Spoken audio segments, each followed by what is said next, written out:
വരുന്ന കർത്താവായ യേശുക്രിസ്തുവിന്റെ നാമത്തിൽ എല്ലാ വിശുദ്ധന്മാർക്കും സ്നേഹമാണ്. प्रभू येशू ख्रिस्ताच्या नावात सर्वांना सलाम.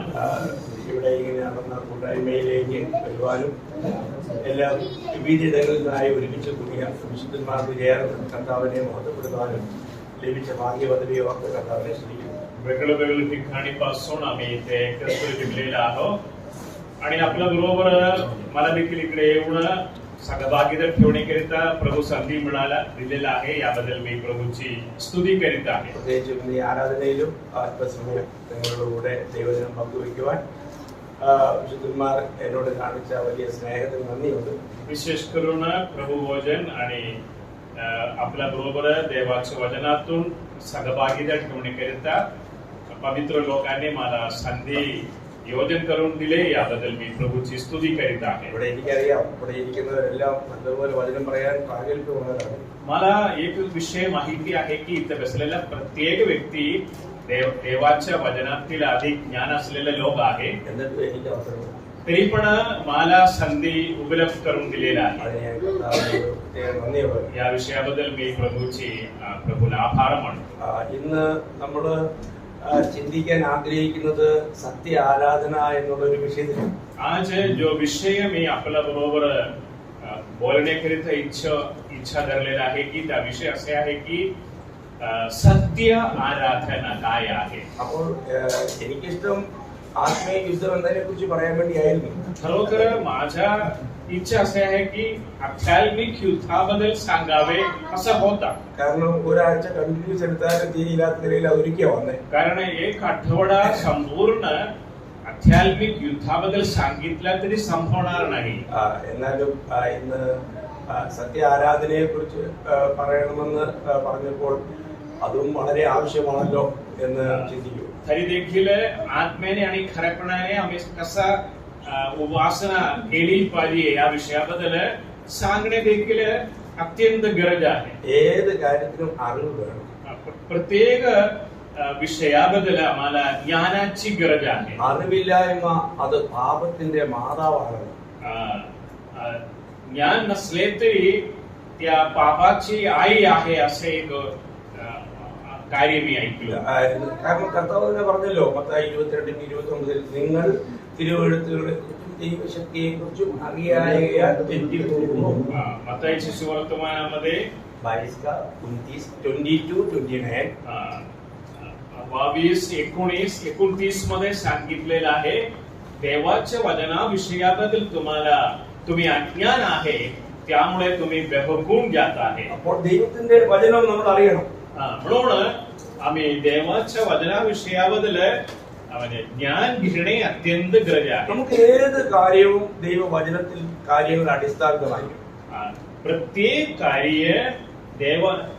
कार्याच्या पाया देवाच्या वचन असावे. കർത്താവ് പോലും ശത്രുവായ പിശാചിനെ ജയിച്ചത് തിരുവെഴുത്തിലൂടെയാണ്. आणि प्रभू येशू ख्रिस्त देखील सैतानाच्या विरुद्ध उभारला देवाच्या वचनाद्वारे आहे. അപ്പോൾ തിരുവെഴുത്തിൽ ഇങ്ങനെ എഴുതിയിരിക്കുന്നു എന്ന് പറയുവാനുള്ള പ്രാഗൽഭ്യം നമുക്കുണ്ടായിരിക്കണം. देवाच्या वचनात असं लिहिलेलं आहे त्या रीतीने म्हणण्याकरिता आम्हाला धैर्य असावे. കർത്താവ് നമ്മളെ സഹായിക്കട്ടെ. प्रभू आपण सर्वांना सहाय्य करो. അപ്പൊ ഇന്നത്തെ വചന ധ്യാനത്തിന്റെ ആധാരമായിട്ട് നമുക്ക് യോഹന്നാന്റെ സുവിശേഷം 4-ാം അധ്യായം 22 മുതൽ 24 വരെയുള്ള വാക്യങ്ങൾ വായിക്കാം. सुरुवातीला योहान कृत सुवर्तमान 4था अध्याय 24 पासून 22-24. John Gospel chapter 4 verse 22-24. Yohan 4था अध्याय 22 पासून 24 पर्यंत. നിങ്ങൾ അറിയാത്തതിനെ നമസ്കരിക്കുന്നു, ഞങ്ങളോ അറിയുന്നതിനെ നമസ്കരിക്കുന്നു. രക്ഷ യഹൂദന്മാരുടെ ഇടയിൽ നിന്നല്ലോ വരുന്നത്. സത്യ നമസ്കാരികൾ പിതാവിനെ ആത്മാവിനും സത്യത്തിനും നമസ്കരിക്കുന്ന നാഴിക വരുന്നു. तुम्हाला ठाऊक ഇപ്പോൾ വന്നുമിരിക്കുന്നു. തന്നെ നമസ്കരിക്കുന്നവർ ഇങ്ങനെയുള്ളവർ ആയിരിക്കണം എന്ന് പിതാവ് ഇച്ഛിക്കുന്നു. ദൈവം ആത്മാവാകുന്നു. അവനെ നമസ്കരിക്കുന്നവർ ആത്മാവിലും സത്യത്തിലും നമസ്കരിക്കണം. तुम्हाला ठाऊक नाही असाची उपासना तुम्ही करता. आम्हाला ठाऊक आहे असाची उपासना आम्ही करतो कारण यहुद्यांनीच तारण आहे, तरी खरे उपासक आत्म्याने खरेपणाने पित्याची उपासना करतील अशी वेळ येत आहे, किंबहुना आलीच आहे. कारण असे आपले उपासक असावेत अशीच पित्याची इच्छा आहे.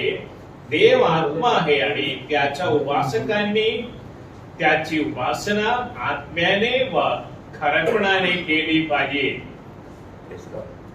അപ്പോൾ നമുക്ക് ഇവിടെ കർത്താവ് തന്നെ ശമരിയ സ്ത്രീയോട് പറഞ്ഞ കാര്യമാണ് ഇവിടെ നമ്മൾ വായിച്ചിരിക്കുന്നത്. ഇത് വാചിलेलं वचन प्रभू येशू ख्रिस्त शमरोनी स्त्री बरोबर सांगितलेला वचन आहे. അപ്പോൾ നാം ദൈവത്തെ എങ്ങനെ ആരാധിക്കണം? म्हणून आम्ही पित्याची उपासना कसं करावे? അല്ലെ, ആത്മാവിലും സത്യത്തിലും ആരാധിക്കണം. आत्म्याने आणि खरेपणाने केली पाहिजे. അപ്പൊ അറിവില്ലായ്മയുടെ ഒരു കാലം ഉണ്ടായിരുന്നു. पूर्वी अज्ञानाचे एक काळ होतो. അതുകൊണ്ട് അവര് ആരാധനയെ മറ്റൊന്നായി കണ്ടു. त्यामुळे आराधना काय आहे त्या लोकांना समजत नव्हतं. എന്നാൽ ദൈവം ആഗ്രഹിക്കുന്ന ആരാധകര് ആത്മാവിലും സത്യത്തിലും ദൈവത്തെ ആരാധിക്കും. पित्याची इच्छा असे आहे की देवाची लेकर आत्म्याने आणि खरेपणाने उपासना केली पाहिजे. അപ്പോൾ ആ ആരാധിക്കുന്ന വ്യക്തിയിൽ എന്തുണ്ടായിരിക്കണം? ആത്മാവ് ഉണ്ടായിരിക്കണം. म्हणून ज्याने उपासना करणार आहे त्या व्यक्तीमध्ये आत्म्याची गरज आहे. പിന്നെ അവൻ സത്യത്തിലായിരിക്കണം. आणि त्याने म्हणजे खरेपणाने केलीच पाहिजे. ഇത് പറഞ്ഞാൽ ചുരുക്കി പറഞ്ഞാൽ അവൻ ക്രിസ്തുവിലായിരിക്കണം. संक्षिप्त रीतीने सांगितलेलं असतात त्या व्यक्ती ख्रिस्तामध्ये असावा. കാരണം കർത്താവ് എന്ന് മറ്റൊരു രീതിയിൽ പറഞ്ഞാൽ അവൻ വചനത്തിലായിരിക്കണം. त्या व्यक्ती वचनात रेखणे अत्यंत गरज आहे. കാരണം യോഹന്നാൻ 6:63 ജോൺ ഗോസ്പൽ ചാപ്റ്റർ 6:63 യോഹാൻ സുവിശേഷവർത്തമാൻ 6 അധ്യായം ആത്മാവാകുന്നു ഉപകരിക്കുന്നില്ല. ഞാൻ നിങ്ങളോട് സംസാരിച്ച വചനങ്ങൾ ആത്മാവും ജീവനുമാകുന്നു.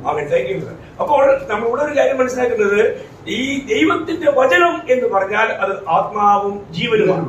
देवाचं वचन देखील आत्मा आणि जीवन आहे. മറ്റൊരാൾ പറഞ്ഞാൽ दुसऱ्या दृष्टिकोनात सांगितलं असता യോഹന്നാൻ 15:3 കർത്താവ് പറഞ്ഞു, ജോൺ ഗോസ്പൽ ചാപ്റ്റർ 15:3 ഞാൻ നിങ്ങളോട് ഇപ്പോൾ സംസാരിച്ച വചനത്താൽ നിങ്ങൾ ശുദ്ധിയുള്ളവരായിരുന്നു.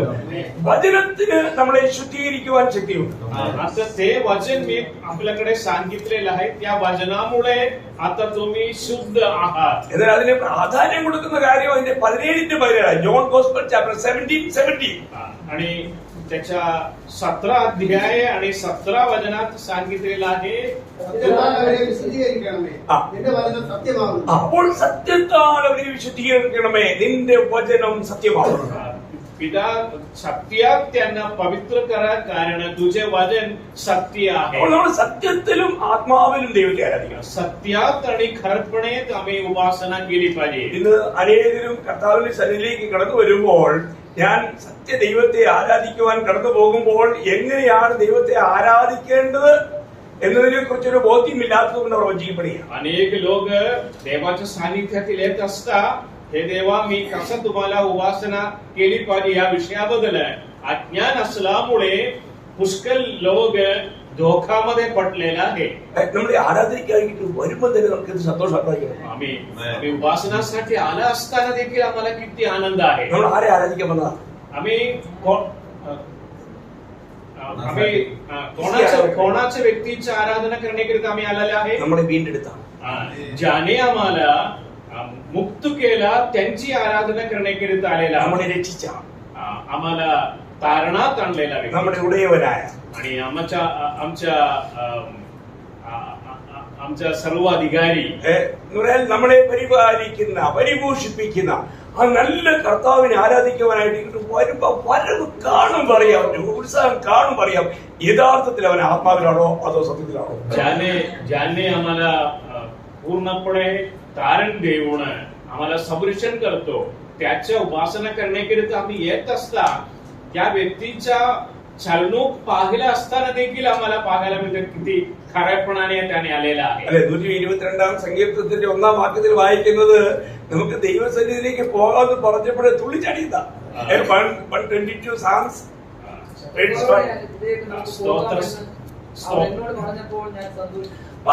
संगीता 122 मध्ये पहिल्या वचनात सांगितलेलं आहे, देवाच्या सानिध्याकडे चला असं म्हणलं असता की मला किती आनंद वाटलो. പഴയ നിയമത്തിൽ ഒരു വിശുദ്ധന് ഇത്രയും സന്തോഷം ഉണ്ടെങ്കിൽ പുതിയ നിയമത്തിലെ വിശുദ്ധന്മാര് ഇതിനേക്കാൾ എത്ര കോടി മടങ്ങ് സന്തോഷിക്കും.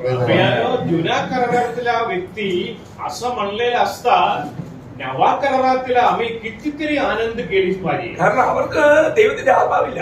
कारण जुन्या करारातील लोकांना देवाचा आत्मा उपलब्ध नव्हता. എന്നാൽ പുതിയ നിയമത്തിലെ ഓരോ രക്ഷിക്കപ്പെട്ട വിശുദ്ധന്മാരിലും ദൈവത്തിന്റെ ആത്മാവുണ്ട്. तरी नवा करारातील ज्यांचे तारण झालं त्या प्रत्येकांच्या मध्ये देवाच्या आत्मेची वस्ती आहे. അതുകൊണ്ട് തന്നെ നമുക്ക് എത്രമാത്രം നമ്മള് ദൈവത്തെ ആത്മാവിൽ ആരാധിക്കുക എന്ന് പറഞ്ഞാൽ അതിന്റെ അർത്ഥം നമ്മുടെ ആത്മാവിൽ ആരാധിക്കണ്ടേ. देवाची उपासना आत्म्यात करतो म्हणला म्हणजे आमच्या आत्मामध्ये आमच्या मानवी आत्मामध्ये उपासना केली पाहिजे. അത് നിങ്ങൾക്കറിയാം എന്നത് എനിക്ക് തോന്നുന്നു. അല്ലെങ്കിൽ നമുക്ക് വേണ്ട ഒരു വാക്യം വായിക്കാം. ഒന്ന് റോമാലേഖനം 1-10 വാക്യം. Romance chapter 1:10. या विषयाबद्दल जाणीव नसले तरी रोमकरास पत्र 1:10 वचन आपण वाचून बघूया. എന്റെ പ്രാർത്ഥനയിൽ എപ്പോഴും യാചിക്കുന്നു എന്നുള്ളതിന് അവന്റെ പുത്രനെക്കുറിച്ചുള്ള സുവിശേഷ ഘോഷണത്തിൽ ഞാൻ എന്റെ ആത്മാവിൽ ആരാധിക്കുന്ന എന്റെ ആത്മാവിൽ ആരാധിക്കുന്ന ദൈവം. याविषयी देव माझा साक्षी आहे. त्या देवाची सेवा मी आपल्या आत्म्याने त्याची पुत्राची सुवार्तेच्या कार्यात करतो. അപ്പോൾ എന്റെ ആത്മാവിൽ ആരാധിക്കണമെങ്കിൽ ഈ ആത്മാവ് ജീവൻ പ്രാപിച്ചതായിരിക്കണം. माझ्या आत्मामध्ये केली पाहिजे तर माझा आत्मा जीवन प्राप्त झालेला आत्मा असावे. അല്ലെ, ചിലര് ഇങ്ങനെ കൂടി വന്നിട്ട് അവരുടെ ഒരു സന്തോഷത്തിൽ അവരുടെ ഒരു അറിവില് കുറെ നേരം പാടും, കുറെ നേരം കൈയടിക്കും, എന്നിട്ട് കുറെ നേരം അന്യഭാഷ പറയും. അവരുടെ വിചാരം ഇതൊക്കെ ആത്മാവിലാണെന്ന്. ആത്മാവായിട്ട് ലേശം ബന്ധമുണ്ടോ? काही लोकांनी आपल्या आपल्या ज्ञानात आपल्या ज्ञानामध्ये काहीतरी करतात. एकत्र होतात आणि अन्य भाषा बोलतात आणि गाणं म्हणतात आणि गाण्याचे उपकरण वापरतात आणि म्हणून खरं म्हणजे उपासना काय आहे त्याने समजून घेत नाही. നമുക്ക് ആരാധനയിൽ വരുമ്പോൾ ശരിയായിരിക്കുന്ന ഒരു ഒരുക്കം ആവശ്യം. आम्ही उपासनेला येत असता याच्या अगोदर आम्ही यासाठी तयार केलीच पाहिजे. ഇന്നത്തെ ആരാധനയ്ക്ക് വേണ്ടിയിട്ട് ഒരുങ്ങി വന്നതിൽ എത്ര പേരുണ്ട്? आजच्या उपासनासाठी आपण तयार केले का? അല്ലെ, ഇപ്പൊ നമ്മള് ആദ്യം ആബേലും കയീനും കർത്താവിന് സമർപ്പിക്കുവാനായിട്ട് പോയപ്പോൾ രണ്ടുപേരും കർത്താവിന് വേണ്ടി കൊണ്ടുപോയി. പക്ഷെ ഒരാളുടെ വ്യക്തിത്വത്തിലും അവന്റെ വസ്തുവിലും ദൈവം പ്രസാദിച്ചു. हाबेल आणि कायीन दोन्ही आराधना साठी गेला असता दोन्ही दानार्पण घेऊन गेला होता अर्पण करण्याकरिता. तरी परमेश्वर एक व्यक्तीमध्ये त्यांच्या अर्पणामध्ये प्रसन्न केला. കർത്താവിന്റെ ദാസനോട് കർത്താവിനെ സ്തുതിക്കുന്നു.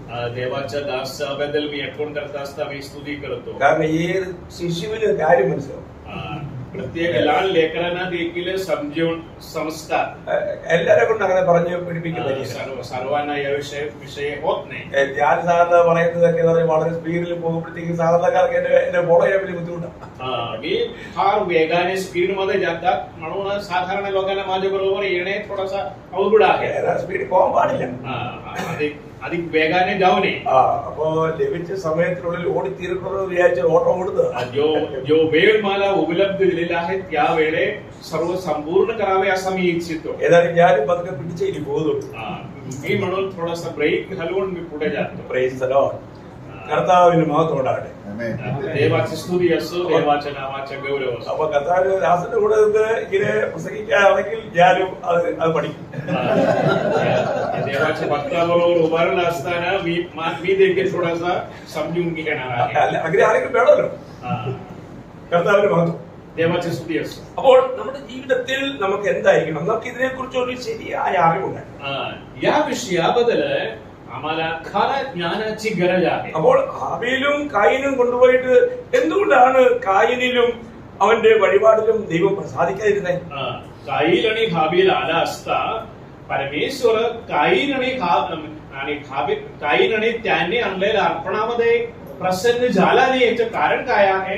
പലരും പല അഭിപ്രായങ്ങൾ പറയും. वेगवेगळे लोकांनी वेगवेगळे मत म्हणतात. ചിലര് പറയും അത് കായൻ പിന്നെ രക്തമൊന്നും ചൊരിഞ്ഞില്ല, രക്തം ചൊരിയാതായതുകൊണ്ട് പിന്നെ അതുകൊണ്ട് പ്രസാദിച്ചില്ലെന്നൊക്കെ പറയുന്നു. काही लोक असं म्हणतात की काईन आणलेल्या अर्पणामध्ये रक्त नव्हता त्यामुळे असणार. അങ്ങനെയാണോ? असं आहे का? അതൊന്നുമല്ല. हे नव्हे.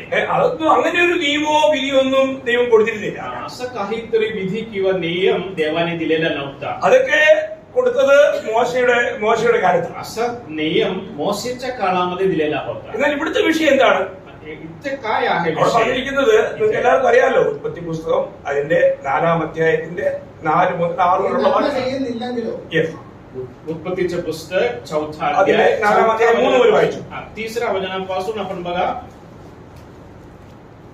काही काळ उठल्यावर असे झाले की काईनाने परमेश्वराला शेताच्या उत्पन्नापैकी काही अर्पण आणले. हाबेलानेही आपल्या कळपातील प्रथम जन्मलेल्यातून म्हणजे त्यातल्या पुष्टातून काही अर्पण आणले. परमेश्वराने हाबेल व त्याचे अर्पण यांचा आदर केला, पण काईन व त्याचे अर्पण यांचा त्याने आदर केला नाही. म्हणून काईन संतापला व त्याचे तोंड उतरले. അപ്പോൾ ഇവിടെ നമ്മൾ കാണുന്നത് കായീനിലും അവന്റെ യാഗത്തിലും രണ്ടും പ്രത്യേകം എടുത്തു പറയാം. ते बघा 5व्या वचनात पण काईन व त्याचे अर्पण ह्यांच्या त्याने आनंद केला नाही, आदर केला नाही. അപ്പോൾ മറ്റത് ഹാബേലിലും അവന്റെ യാഗത്തിലും ദൈവം പ്രസാദിച്ചു. दुसरं आहे की हाबेल आणि हाबेलाच्या अर्पणावर परमेश्वर आदर केला. അപ്പോൾ നമുക്ക് ഈ ഇങ്ങനെയുള്ള കാര്യങ്ങളൊക്കെ ഇന്ന് നമ്മൾ ഇവിടെ വന്ന് ശരിയായിരിക്കുന്ന ഒരു ആരാധന കഴിഞ്ഞു പോവുകയാണെങ്കിൽ നമ്മുടെ മുഖം എങ്ങനെയായിരിക്കണം? इथं बघा, इथे आम्ही येऊन खरोखर म्हणजे खरीपणाने आम्ही उपासना केला असता, परत जात असता आपलं चेहरा कसा दिसणार? അവര് നിശ്ചയമായി ക്രിസ്തുവിനെ പ്രതിബിംബിക്കുന്നവരായിട്ടായിരിക്കും. खरोखर आम्ही ख्रिस्ताच्या प्रतिफलन करणारा लोक असणार. നമ്മുടെ ഓരോ ആരാധനയിലും നമുക്ക് വേണ്ടത് ക്രിസ്തുവിന്റേതല്ലാത്ത എല്ലാം പൂർണ്ണമായിട്ടും തീർന്ന് അല്ലെങ്കിൽ ജ്വലിച്ച് തീർന്ന് വേണം ഇവിടെ ഇറങ്ങാൻ. प्रत्येक उपासनेला आम्ही येत असता ख्रिस्त नसलेल्या सर्व कार्यापासून मुक्त होऊन आम्ही निघून गेली पाहिजे. അപ്പോൾ കായീനിലും അവന്റെ യാഗത്തിലും പ്രസാദിക്കാതിരുന്നത് काईन आणि त्यांच्या अर्पणामध्ये परमेश्वर आदर केला नाही याचं कारण അതിന് 2 കാരണങ്ങളാണ് എനിക്ക് പറയാനുള്ളത്. मी 2 कारण समजावून देतो. സാധാരണ പറഞ്ഞു കേൾക്കാറുള്ള ഒരു കാരണമാണ്. काही लोक 2 एकच कारण म्हणतात. എനിക്ക് 2 കാരണങ്ങളാണ്. मी 2 कारण तुम्हाला दाखवतो. ചിലപ്പോൾ നിങ്ങൾക്ക് 3-4 പറയാറുണ്ടാവും. तुम्ही कदाचित 4-5 दाखवणार. നിങ്ങളുടെ ചാൻസ് കിട്ടുമ്പോൾ നിങ്ങൾ പറഞ്ഞു. तुम्हाला अवसर मिळाला असता तुम्ही दाखवा. അപ്പോൾ 1 യോഹന്നാൻ 3:12 പറയുന്നത് ഫസ്റ്റ് ജോൺ ചാപ്റ്റർ 3:12 पहिला योहान 3रा अध्याय 12 वचनात असं सांगितलेलं आहे, കായീൻ ദുഷ്ടനിൽ നിന്നുള്ളവനായിരുന്നു. काईन दुष्टापासून उत्पन्न झाला असं वचन आहे. എന്നിട്ട് അതിനോട് ചേർന്ന് അടുത്ത പോയിന്റിലൂടെ ഞങ്ങൾ പറഞ്ഞു പോകാം. त्याचबरोबर दुसरा कार्य देखील मी समजावून देतो. എബ്രായർ 11-ാം അധ്യായം അതിന്റെ 4-ാം വാക്യം. इब्री लोकास पत्र 11 अध्याय आणि 4था वचन. കായീൻ അർപ്പിച്ചതിൽ വിശ്വാസമില്ലായിരുന്നു. काईन जो अर्पण केला त्याने विश्वासाने अर्पण केलं नाही. ഹാബേലിന്റെ വിഷയം വരുമ്പോൾ आणि हाबेल बद्दल सांगता असता അവിടുത്തെ വിഷയം വിശ്വാസമാണ്. विषय असा आहे की विश्वास आहे. നിങ്ങൾക്ക് ആ വാക്യം കിട്ടി കാണുമല്ലോ. എല്ലായിടത്തും വായിക്കണമെന്നില്ലല്ലോ. तुम्ही वाचन बघितलं ना तुम्ही? ഓക്കെ. അപ്പോൾ ഇവിടെ വന്നിരിക്കുന്നവരും എല്ലാവരും ഈ വിശ്വാസത്തോടു കൂടി അല്ല എങ്കിൽ ദൈവത്തെ പ്രസാദിപ്പിക്കാൻ കഴിയില്ല എന്ന് എബ്രായർ 11:6 പറഞ്ഞിട്ടുണ്ട്. इथं बसलेल्या प्रत्येकाने या वचनात सांगितला विश्वासानुसार आला नसले तर प्रभू आपल्यावर आनंद होणार नाही. അല്ലെ, നമുക്ക് ദൈവത്തെ പ്രസാദിപ്പിക്കണമെങ്കിൽ എന്ത് വേണം? प्रभूला प्रसन्न करण्याकरिता काय असावे? വിശ്വാസം. विश्वासाची गरज आहे. എബ്രായർ 11:6 ഇതൊക്കെ ലളിതമായ വാക്യങ്ങളാണ്. പക്ഷേ എനിക്ക് തോന്നുന്നു ലളിതമായും പറയേണ്ടി വരുന്നതുകൊണ്ട് പറയുക. ചാപ്റ്റർ 11:6 इब्री लोकास पत्र 11 अध्याय 6 वचनात तसं म्हणलेलं आहे. വിശ്വാസം കൂടാതെ ആർക്കും ദൈവത്തെ പ്രസാദിപ്പിക്കാൻ കഴിയില്ല. विश्वासाच्या शिवाय प्रभूला प्रसन्न करणे अशक्य आहे. അപ്പോൾ നമ്മളിവിടെ വന്നപ്പോൾ നമുക്ക് അങ്ങനെ വിശ്വാസത്തോടെ കടന്നു വന്നവരിൽ നിശ്ചയമായിട്ടും ദൈവം ഇന്ന് പ്രസാദിക്കുന്നുണ്ട്. या वचनानुसार विश्वासाने आलेला प्रत्येक व्यक्तीवर परमेश्वराची प्रसन्नता होईल. ഈ ദൈവവചനം പറയുന്നത് എന്തോ അത് അതുപോലെ അനുസരിക്കുന്നതായി വിശ്വാസം. देवाच्या वचनात जसं सांगितलेलं आहे तसे अनुसरण करणे आहे की विश्वास म्हणला म्हणजे. അപ്പോൾ ദൈവത്തെ നമുക്ക് ആരാധിക്കണമെങ്കിൽ ആരാധനയുടെ ഒരു അറിവ് വേണം. परमेश्वराची उपासना करण्याकरिता उपासना विषयाबद्दल आम्हाला काहीतरी जाणीवाची गरज आहे. യഥാർത്ഥ വിശുദ്ധന്റെ ജീവിതം ഒരു ആരാധനയാണ്. खरोखर एक पवित्र व्यक्तीच्या जीवन देखील एक उपासना आहे. നമുക്കറിയാം റോമാലേഖനം 12-ാം അധ്യായം 1-ാം വാക്യം, റോമൻസ് ചാപ്റ്റർ 12:1. रोमकरास पत्र 12 अध्याय 1ल्या वचनात काय म्हणलेलं आहे? സഹോദരന്മാരെ, ഞാൻ ദൈവത്തിന്റെ മനസ്സലിവ് ഓർപ്പിച്ച് നിങ്ങളെ പ്രബോധിപ്പിക്കുന്നത് നിങ്ങൾ ബുദ്ധിയുള്ള ആരാധനയായി നിങ്ങളുടെ ശരീരങ്ങളെ ജീവനും വിശുദ്ധിയും ദൈവത്തിന്റെ പ്രസാദവുമുള്ള യാഗമായി സമർപ്പിക്കും. അപ്പോൾ നമ്മുടെ ഈ ശരീരത്തെ എന്ത് ചെയ്യണം? ജീവനും വിശുദ്ധിയുമുള്ള യാഗമായി ദൈവത്തെ അർപ്പിക്കണം. आपलं शरीर जिवंत आणि पवित्र देवाला ग्रहणीय यज्ञ म्हणून समर्पण करावे. അപ്പോൾ നമ്മുടെ ജീവിതത്തിൽ ഇന്ന് രാവിലെ എഴുന്നേറ്റപ്പോൾ എത്ര പേർക്ക് പറയാൻ കഴിയും ഞാൻ എന്നെ തന്നെ കർത്താവിന് സമർപ്പിച്ചു? आज सकाळी उठला असता किती लोकांनी खात्री आहे मी आपल्याला देवाजवळ समर्पण केले. നമ്മളെ തന്നെ സമർപ്പിക്കണം. आपलं स्वतःना प्रभूकडे समर्पण करावे. എല്ലാ ദിവസവും സമർപ്പിക്കണം. प्रत्येक दिवस समर्पण करावे. ഞാനത് മനസ്സിലാക്കാൻ വേണ്ടിയിട്ട് ഇതൊക്കെ ഒരുപാട് വിശദീകരിക്കാൻ നമുക്കില്ല, ചില വചനങ്ങളിലൂടെ മാത്രം പോവുക. പിന്നെ റോമാലേഖനം 6-ാം അധ്യായം 13, 19 രണ്ട് വാക്യങ്ങൾ നമുക്ക് വായിച്ചങ്ങ് പോകാം. റോമൻസ് ചാപ്റ്റർ 6:13-19 ചിറപ്പെടുത്തേ ആയിരിക്കും. അവയവങ്ങളെ അനേകരുടെ ആയുധങ്ങളായി പാപത്തിന് സമർപ്പിക്കുകയും നിങ്ങളെ തന്നെ മരിച്ചിട്ട് ജീവിക്കുന്നവരായും നമ്മുടെ അവയവങ്ങളെ നീതിയുടെ ആയുധങ്ങളായും ദൈവത്തിന് സമർപ്പിച്ചു കൊടുക്കുന്നു. നിങ്ങൾ ന്യായപ്രമാണത്തിനല്ല കൃപയ്ക്കത്രേ അധീനരാകിയാൽ പാപം നിങ്ങൾ കർത്തൃത്വം നടത്തുകയില്ലല്ലോ. നിങ്ങളുടെ ജഡത്തിന്റെ ബലഹീനത നിമിത്തം ഞാൻ മാനുഷ്യ രീതിയിൽ പറയുന്നു, നിങ്ങളുടെ അവയവങ്ങളെ അധർമ്മത്തിനായി അശുദ്ധിക്കും അധർമ്മത്തിനും അടിമകളാക്കി സമർപ്പിച്ചതുപോലെ ഇപ്പോൾ നിങ്ങളുടെ അവയവങ്ങളെ വിശുദ്ധീകരണത്തിനായി നീതിക്ക് അടിമകളാക്കി സമർപ്പിക്കും. तुमच्या देह स्वभावाच्या दुर्बलतामुळे मनुष्य व्यवहारप्रमाणे मी बोलत आहे. कारण जसं तुम्ही आपले अवयव सोयीचार करण्याकरिता अमंगळपणा व सोयी आजार ह्यास गुलाम असे समर्पण केले होते, तसे आता आपले अवयव पवित्रीकरणाकरिता നീതിമത്വവാല ഗുലാം അസേ സമർപ്പൺ കരാ. ഞാനിവിടെ പ്രത്യേക ഒരു കാര്യം നിങ്ങൾ ഓർമ്മയിൽ കൊണ്ടുവരാൻ ആഗ്രഹിക്കുന്നത്, एक विशेष कार्य आपला आठवणात आणण्याकरिता मी इच्छितो. ഇങ്ങനെ ഒരു സമർപ്പണം നമ്മൾ ചെയ്തിട്ടുണ്ടെങ്കിൽ ഇവിടെ വന്ന് ചെയ്യുന്ന നമ്മുടെ എല്ലാ പ്രവൃത്തികളും ദൈവത്തിന് സുഗ്രാഹ്യമാണ്. आम्ही पूर्णपणे समर्पण केलं असता आम्ही करणारा प्रत्येक कार्य परमेश्वराला प्रसन्न होईल. അതിനുവേണ്ടി നമുക്കൊരു പ്രത്യേകമായ ഒരുക്കത്തിന്റെ ആവശ്യമില്ല. याकरिता काही तयारपणाची गरज नाही. അതിനൊരു ഉദാഹരണം ഞാൻ പറയാൻ ആഗ്രഹിക്കുന്നത്, एक उदाहरण मी समजावून देतो. പിന്നെ ദാനിയേലിന്റെ ജീവിതത്തിൽ ഒരു വലിയ പ്രതിസന്ധി കടന്നു. दानियलच्या जीवितामधील एक अडचण आल्या. അപ്പോൾ സിംഹഗുഹയിൽ ഇടും എന്നുള്ളത് അത് ക്ലിയർ ആയി. सिंहाच्या गुहामध्ये त्यांना टाकणार आहे असं खात्रीमध्ये पोहोचला. അതിന്റെ ബാക്ക്ഗ്രൗണ്ട് ഒക്കെ നിങ്ങൾക്ക് അറിയാം. याच्या पार्श्वभूमी तुम्हाला माहिती आहे. എന്നാൽ അതിന്റെ ഒരു പ്രത്യേക സവിശേഷത താൻ അതിന്റെ ദാനിയേൽ 6:10 വായിക്കുമ്പോൾ ദാനിയേൽ ചാപ്റ്റർ 6:10 താൻ ചെയ്തു പോകുന്നത് പോലെ എക്സ്ട്രാ ടൈം ഒന്നും എടുത്തില്ല. ചെയ്തു പോകുന്നതുപോലെ തന്നെ താൻ 3 വട്ടം കർത്താവിന്റെ സന്നിധിയിൽ പ്രാർത്ഥിച്ചു, 4 വട്ടം ചെയ്തു. त्याने दानियेलच्या पुस्तक 6 अध्याय 10 वचनात सांगितलेलं आहे, त्यांना गुहा टाकणार आहे असं त्यांनी ऐकलं आणि त्याच्या खात्री आला. तरी पण जसं त्याने प्रत्येक दिवस 3दा प्रार्थना करीत होता तसं त्याने केला. അപ്പോൾ ദാനിയേലിന് എവിടെയെങ്കിലും പരാജയം സംഭവിച്ചോ? दानिएल कधी कुठे पराजित झाले का? ദാനിയേലിന് അവിടെ ഒരു വിഭ്രാന്തി വല്ലതും ഉണ്ടായോ? कुठेतरी दानिएल घाबरले का? ഒന്നുമില്ല. काही झालं नाही. ദാനിയേൽ ജയാളിയായി തന്നെ മുന്നോട്ട് പോയി. दानिएल जय होऊन पुढे गेला. ദൈവങ്ങളെ, നമ്മൾ ഓരോ ദിവസവും രാവിലെ എഴുന്നേറ്റ് നമ്മളെ തന്നെ സമർപ്പിക്കണം.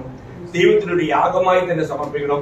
നമ്മുടെ സകല ചുവടുകളെയും നമുക്ക് വേണ്ടി ഉറപ്പിക്കുവാൻ കർത്താവ് കരുതും. देवाच्या लेकरांनो, आम्ही प्रत्येक दिवशी आम्हाला समर्पण केलीच पाहिजे. असं केलं असता प्रत्येक कार्यामध्ये आपल्या प्रत्येक वागणूक मध्ये प्रभूची आशीर्वाद आणि कृपा येणार आहे. നമുക്ക് നാളെയെ കുറിച്ച് ചിന്തിച്ച് ഭാരപ്പെടുത്തുവാൻ ശത്രു ശ്രമിക്കും. പക്ഷെ നമ്മുടെ നാളെ അറിയാവുന്നതിന്റെ കാര്യങ്ങളിൽ നമ്മൾ ഏൽപ്പിച്ചു കൊടുത്തിട്ടുണ്ടെങ്കിൽ നമുക്ക് യാതൊരു പറയും ചെയ്യേണ്ടതില്ല. उद्याबद्दल उद्याची काळजी सैतान आमच्याकडे आणणार आहे. तरी उद्याबद्दल माहिती असलेल्या प्रभूच्या हातामध्ये आम्ही समर्पण केलं असता आम्ही काळजी करणार नाही. എന്നാൽ പല കാര്യങ്ങളിലും നമുക്ക് അറിവില്ല എന്നുള്ള ഒരു സത്യം. म्हणून म्हणजे बहुत कार्यामध्ये आम्हाला जाणीव नाही असं एक पराधी आमच्या जीवितामधील आहे. അല്ലെ, നമ്മള് 1 കൊരിന്ത്യർ 6-20 വാക്യം വായിക്കുമ്പോൾ 1 കൊരിന്ത്യർ 6:19 വചനം आम्ही पाहत असता 1 Corinthians chapter 6:19 and 20.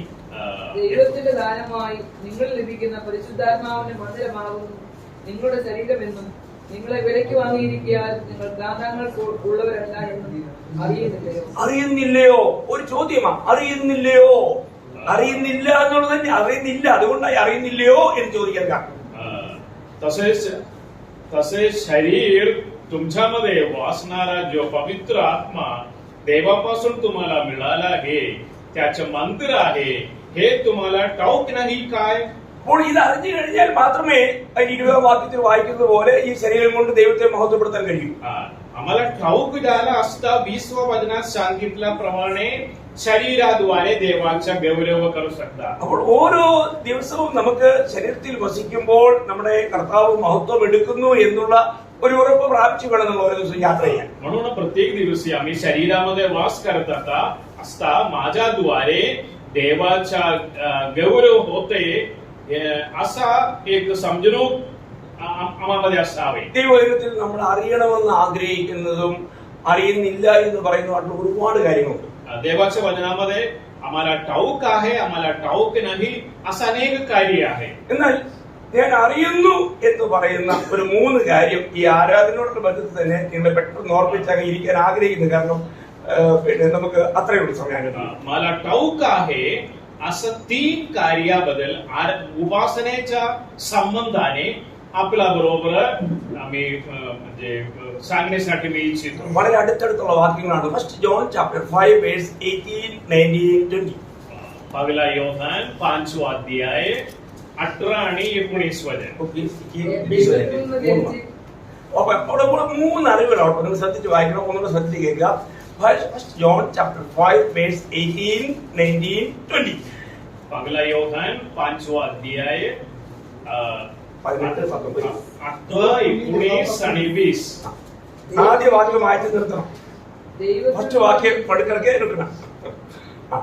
ദൈവത്തിൽ നിന്ന് ജനിച്ചിരിക്കുന്നവൻ ആരും പാപം ചെയ്യുന്നില്ല എന്നും നാം അറിയുന്നു. അപ്പോൾ ദൈവത്തിൽ നിന്നും ജനിച്ചവരാരും പാപം ചെയ്യുന്നില്ല എന്ന് നാം അറിയുന്നു. ഇതൊരു വലിയ അറിവാണ്. जो कोणी देवापासून जन्मलेला आहे ते पाप करत नाही हे आपल्याला ठाऊक आहे. हे ठाऊक आहे. വളരെ ശ്രദ്ധിക്കുക. काळजीपूर्वक ऐका. ദൈവത്തിൽ നിന്നും ജനിച്ചവരാരും പാപം ചെയ്യുന്നില്ല. देवापासून जन्मलेला व्यक्ती पाप करत नाही. ദൈവത്തിൽ നിന്ന് അത്ര മതി. അപ്പോൾ ഇവിടെ ഒരു കാര്യം ശ്രദ്ധിക്കണേ. ദൈവത്തിൽ നിന്നും ജനിച്ചവനാരും. അപ്പോൾ യഥാർത്ഥ ആരാധകൻ എങ്ങനെയായിരിക്കണം? ഒരു വിശുദ്ധനായി, ഒരു പാപരഹിതനായി ജീവിക്കുന്നവനായിരിക്കണം. खरा उपासक पवित्र जीवन जगणारा व्यक्ती, പാപരഹിത ജീവൻ ജഗണാര വ്യക്തി അസാവേ. എന്ന് പറഞ്ഞാൽ സത്യത്തിൽ ആരാധിക്കുക എന്ന് പറയുമ്പോൾ അവിടെ എന്ത് പാടില്ല? म्हणजे उपासना खरापणाने केली पाहिजे म्हणला म्हणजे तिथे एक कार्य नसावे. പാപത്തിൽ വസിച്ചുണ്ടാകാൻ പാടില്ല. पापामध्ये वास करून खरं उपासना करायला येत नाही. ഇവിടെ ഇരിക്കുന്നവരെല്ലാം വചനത്തിൽ നല്ല പ്രാഗൽഭ്യമുള്ളവരാണ് എനിക്കറിയാം. इथं बसलेल्या सर्वांना वचनाबद्दल जाणीव असलेले लोक आहोत. ഞാൻ വീണ്ടും പറയട്ടെ, पुन्हा मी सांगतो, ഈ കാര്യം തന്നെ നമ്മള് 1 യോഹന്നാൻ 3-ാം അധ്യായം 9-ാം വാക്യം വായിക്കുമ്പോൾ ये विषय പറയാനും ചാപ്റ്റർ 3 വേഴ്സ് 9 पहिला योहान 3रा अध्यायाच्या 9व्या वचनात सांगितलेलं आहे, जो कोणी देवापासून जन्मलेला आहे तो पाप करत नाही, कारण त्याचे बीज त्यांच्यामध्ये राहतो, त्याच्याने पाप करवत नाही, कारण तो देवापासून जन्मलेला आहे. അപ്പോൾ ഇവിടുത്തെ വിഷയം നിങ്ങൾ വളരെ ഗഹനമായി മനസ്സിലാക്കണേ. या विषयी आपण फार काळजीपूर्वक गहराई रीतीने समजून घेणे. ദൈവത്താൽ ജനിച്ചതിനാൽ അവന് പാപം ചെയ്യാൻ കഴിയുന്നതുമല്ല. देवापासून जन्मलेला आहे त्यामुळे त्याने पाप करत नाही. എന്നാൽ അവനിൽ പാപം വരാം. कदाचित त्यांच्या जीवितात पाप येऊ शकतात. ഒരു കാര്യം പ്രത്യേകം ഓർക്കണം, एक विषय आपण लक्षात ठेवा. അവിടെ ആ പറഞ്ഞിരിക്കുന്ന ആ വാക്യം നാം ദൈവത്തിൽ നിന്ന് ജനിച്ചവൻ പാപം ചെയ്തുകൊണ്ടിരിക്കുന്നില്ല. देवापासून जन्मलेला व्यक्ती पाप करीत राहत नाही. പാപം വന്നുകൂടാ എന്നല്ല, पाप येणार नाही असं नाही. പാപം വരാം. कदाचित पाप येऊ शकतात. പാപം അവന്റെ ജീവിതത്തിൽ വന്ന് അവൻ പാപത്തിൽ വീഴാം. कदाचित त्याने पापामध्ये पडू शकते. എന്നാൽ അവൻ ആ അവസ്ഥയിൽ തന്നെ ഇരിക്കുന്നില്ല, ആ അവസ്ഥയിൽ തന്നെ തുടരുന്നില്ല. त्याने पडलेल्या अवस्थामध्ये त्याने पुढे जाणार नाही. വളരെ ശ്രദ്ധിക്കണേ. काळजीपूर्वक लक्षपूर्वक ऐका. അല്ലെ, പലപ്പോഴും ചിന്തിക്കുന്നത് നമ്മൾ രക്ഷിക്കപ്പെട്ട് കഴിഞ്ഞാൽ ഇനി ഒരു പാവവും നമ്മൾ ചെയ്യുന്നില്ല, അതുകൊണ്ട് ഏറ്റുപറച്ചിലേ നടക്കാറില്ല. पुष्कळ लोकांची असं समजवत आहे, कारण ज्याला ह्यापुढे मी काही पाप करणार नाही, पापात पडणार नाही, त्यामुळे त्या लोकांनी पावाविषयीबद्दल कबूल करत नाही. നമ്മൾ ഒരു കാര്യം മനസ്സിലാക്കണം, നമ്മൾ കഴിഞ്ഞ ദിവസം നമ്മൾ ചിന്തിച്ചല്ലോ, പിന്നെ പാപം ചതിയാൽ പ്രവേശിക്കുന്നതാണ്. पाप फसवणूकद्वारे आम्हामध्ये येतात. അവസരം ലഭിച്ചാൽ പാപം അത് അവൻ വീഴുവാതി. आम्हाला एक काहीतरी संधी मिळाला असता पापामध्ये पडतात. നമുക്ക് അവനെ ആ ഒരു വാക്യം വായിക്കാം, റോമർ 7:11. रोमग्रस्तपत्र 7वा अध्याय आणि 11 वचन. Romans chapter 7 verse 11. रोमग्रस्तपत्र 7वा अध्याय आणि 11 वचन. പാപം അവസരം ലഭിച്ചിട്ട് കൽപ്പനയാൽ എന്നെ ചതിക്കി. കണ്ടോ, പാപം അവസരം ലഭിക്കുമ്പോൾ അവൻ എന്ത് ചെയ്യും? ചതിക്കും. संधी मिळाला असता फसवतो. അപ്പോൾ നമ്മൾക്ക് പലപ്പോഴും നമ്മള് മനഃപൂർവ്വമല്ലെങ്കിലും പല വിധത്തിലുള്ള പാപത്തിൽ നമ്മൾ ചെന്നുപെടാറുണ്ട്. खरोखर ज्ञानपूर्वक नसले तरी देखील आम्हाला संधी मिळाला असता पापात पडतात. ഒരു കാര്യം മനസ്സിലാക്കണം, एक विषय समजून घ्या. ഉടനെ ഒരു വിസിലടിക്കും. ताबडतोब एक विसील ऐकतात. അതിനെ നമ്മൾ ഗൗരവമായി തന്നെ എടുക്കണം. त्या विसील आम्ही म्हणजे पूर्णपणे खात्रीपूर्वक समजून घेतली पाहिजे. കാരണം ദൈവാത്മാവ് പ്രാപിച്ച ഏതൊരു വ്യക്തിയിലും ദൈവത്തിന്റെ ആത്മാവ് ഒരു തെറ്റ് സംഭവിച്ചാൽ ഉടനെ നമ്മൾ ഉണർത്തും. नव्याने जन्मलेल्या देवाचा आत्मा असलेल्या व्यक्तीच्या जीवितामध्ये काहीतरी पाप घडला असता ताबडतोब त्यांना समजून येतात. ഉടനെ നാം എന്ത് ചെയ്യണം? ताबडतोब आम्ही काय केली पाहिजे? ഉടനെ നമ്മൾ ദൈവത്തിലേക്ക് പറയണം. ताबडतोब आम्ही देवाच्या सानिध्यात परमेश्वराकडे आम्ही कबूल करणे. നമ്മൾ ഒരു പാപം ചെയ്തിട്ട് നമുക്കൊരു യഥാർത്ഥ പശ്ചാത്താപം ഇല്ലായെങ്കിൽ, पाप केल्यानंतर खरोखर त्या विषयाबद्दल आम्ही पश्चाताप केला नसले तर അവര് ആത്മീയമായി മരിച്ചു കഴിഞ്ഞവർ, त्याने आध्यात्मिक रीतीने मरण झाले. ഞാൻ സാധാരണ ഒരു ഉദാഹരണം പറയുന്ന കാര്യം പറയാറുണ്ട്. मी एक उदाहरण सांगता. ഒരിക്കൽ ഒരു രക്ഷിക്കപ്പെട്ട ഒരു പെയിന്റർ, एक तारण झालेला एक पेंटर, ഈ പെയിന്റർ ഒരു വീട്ടിൽ ഇങ്ങനെ പെയിന്റ് ചെയ്തുകൊണ്ടിരിക്കുക. एक घरात त्याने पेंटिंग करत राहत होता. അപ്പോൾ അദ്ദേഹം ഒരു അലമാര അവിടെ ഇരിക്കുന്നത് അങ്ങോട്ട് ചെരിച്ചു വെച്ചു. तिथे एक अलमारा होता, अलमारा बाजूला ठेवला. ഈ ചെരിച്ചു വെക്കുന്ന സമയത്ത് അതിനകത്ത് ഒരു തമ്പാക്കു പുടിയ താഴെ വീണു. त्यातून एक तंबाखू पुढे काळी पडला. എല്ലാവർക്കും തമ്പാക്കു എല്ലാം അറിയോ? तंबाखूबद्दल सर्वांना माहिती आहे ना? അറിയാം. അപ്പോൾ ഇത് വീണ് കഴിഞ്ഞപ്പോ പണ്ട് പുള്ളി തമ്പാക്കു തിന്നുമായിരുന്നു. पूर्वी त्याने तंबाखू खात होता. അപ്പൊ ഈ തമ്പാക്കു പുടി അവിടെ വീണപ്പോൾ പുള്ളി ഒറ്റയ്ക്ക് അവിടെ ജോലി ചെയ്തതുകൊണ്ട് പെട്ടെന്ന് അതിലേക്ക് പുള്ളി അങ്ങോട്ട് ആകർഷിച്ചു. त्याने पूर्वी तंबाखू कापतो होता तरी कारण झाल्यानंतर खाल्ला नाही तरी पण ताबडतोब पुढे काळी पडला असता त्याकडे बघितला പുള്ളിക്കാരൻ അത് പൊട്ടിച്ചിട്ട് അത് എടുത്ത് അല്പം വായിൽ आणि म्हणजे पॅकेट फोडून थोडा घेऊन तोंडात टाकला ഈ വായിലിട്ട് കഴിഞ്ഞപ്പോ ഉടനെ തന്നെ പരിശുദ്ധാമ്മ പറഞ്ഞു നീ തെറ്റ് ചെയ്തു तोंडात टाकला असता ताबडतोब पवित्र आत्मा बोला तू पाप केलेला आहे ഇവൻ തെറ്റ് ചെയ്തെന്നുള്ള ആ ദൈവത്തിന്റെ ആത്മാവിന്റെ ആ ശബ്ദം കേട്ട ഉടനെ ഇവൻ കരയാൻ ആരംഭിച്ചു मी पाप केलेला आहे असा पवित्र आत्म्याचा शब्द ऐकला असता त्याने रडू लागल्या ഇവൻ ഉടനെ അതൊക്കെ തുപ്പിക്കളഞ്ഞു थुकला പക്ഷെ ഈ പുള്ളിക്ക് സഹിക്കാൻ പറ്റിയില്ല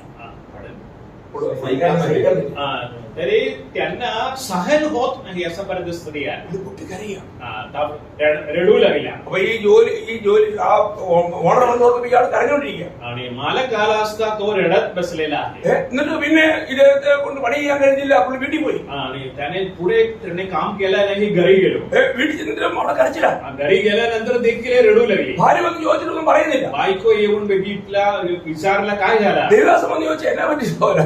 देवाचा दास येऊन बघितला तुम्हाला काय झाला അപ്പൊ പറഞ്ഞു तर म्हणाला ഞാൻ വിട്ടിലടഞ്ഞതിനെ ഞാൻ വീണ്ടും എടുത്തതിലുള്ള എന്റെ വലിയ ദുഃഖം सोडलेलं कार्य मी पुन्हा घेतल्यामुळे माझ्या अंतःकरणात दुःख आहे ദേവദാസൻ വചനത്തിലൂടെ തനിക്ക് ആശ്വാസം പറഞ്ഞു देवाचा भक्त वचनाच्या द्वारे त्यांना आश्वास दिला നിന്റെ ഈ ദുഃഖം അത് യഥാർത്ഥമായിട്ടും ദൈവം അംഗീകരിച്ചിരിക്കുന്നു നീ ഭയപ്പെടേണ്ട കർത്താവ് നിന്റെ പാപം ക്ഷമിച്ചു തന്നിരിക്കുന്നു എന്ന് വളരെ ആത്മാവിൽ അദ്ദേഹത്തെ പ്രോത്സാഹിപ്പിക്കട്ടെ तू केलेल्या पापाविषयाबद्दल तू कबूल पश्चाताप केल्यामुळे परमेश्वर तुमच्या पापांची क्षमा केलेला आहे म्हणून वचनाद्वारे त्यांना समजावून दिल्या അപ്പോൾ അദ്ദേഹത്തിന് ആശ്വാസം त्यावेळेस त्यांना आश्वास मिळाला നമ്മുടെ ജീവിതത്തിൽ നമ്മൾ തെറ്റ് ചെയ്തപ്പോൾ ഇങ്ങനെയൊരു പാപബോധം വന്ന് കരഞ്ഞ ഒരു അനുഭവം ഉണ്ടായിട്ടുണ്ടോ बघा प्रियांनो आमच्या जीवनामधील पाप घडला असता खरोखर या रीतीने आणि म्हणजे दुःख होऊन पश्चाताप करून रडला असा अवस्था आमच्या जीवितामध्ये आले का നിങ്ങൾ ചിന്തിച്ചേ നിങ്ങളുടെ കയ്യില് ഒരു മുള്ള് കയറി കഴിഞ്ഞാൽ തന്നെ അത് നമുക്ക് എത്ര അസ്വസ്ഥത വരുത്തും आपण परीक्षण करा आपल्या हातात एक काटा घुसला असता त्या विषयाबद्दल तुम्हाला किती वेदना അത് येणार എപ്പോഴെങ്കിലും അത് എടുത്ത് കളഞ്ഞില്ലെങ്കിലും അത് സ്വസ്ഥതയില്ല ते काढून टाकल्याशिवाय आम्हाला स्वस्त वाटणार नाही യഥാർത്ഥ ഒരു വിശുദ്ധൻ ഒരു യഥാർത്ഥ ദൈവത്തെ ആരാധിക്കുന്ന ആരാധകൻ ഒരു അങ്ങനെ ഒരു ചെറിയ കാര്യം വന്നു കഴിഞ്ഞാൽ തന്നെ അത് അസ്വസ്ഥനായി खरोखर देवाची उपासना करणारा एक भक्त काहीतरी लहान विषय या रीतीने आला तर त्यांना अस्वस्थ वाटणार അപ്പൊ ദൈവത്തിൽ വചനോട് പറയുന്നത് എങ്ങനെയാണ് देवाचे वचन असं म्हणतात നമുക്ക് അതിനെ ഒന്നുകൂടെ ഇനി വിശദീകരിക്കാൻ സമയമില്ലാത്തതുകൊണ്ട് ചില വചനത്തിലൂടെ തന്നെ വചനത്തെ വ്യാഖ്യാനിച്ചു പോകാൻ ആഗ്രഹമുള്ളൂ പിന്നെ 1 യോഹന്നാൻ 5-ാം അധ്യായം 18-ാം വാക്യമായി पहिला योहान 5 अध्याय 18 वचन बघा ദൈവത്തിൽ നിന്ന് ജനിച്ചിരിക്കുന്നവൻ ആരും പാപം ചെയ്യുന്നില്ല എന്നും നാം അറിയുന്നു ദൈവത്തിൽ നിന്ന് ജനിച്ചവൻ തന്നെത്താൻ സൂക്ഷിക്കുന്നു കണ്ടോ അവൻ എന്ത് ചെയ്യുന്നു തന്നെത്താൻ സൂക്ഷിക്കുന്നു जो देवापासून जन्मलेला तो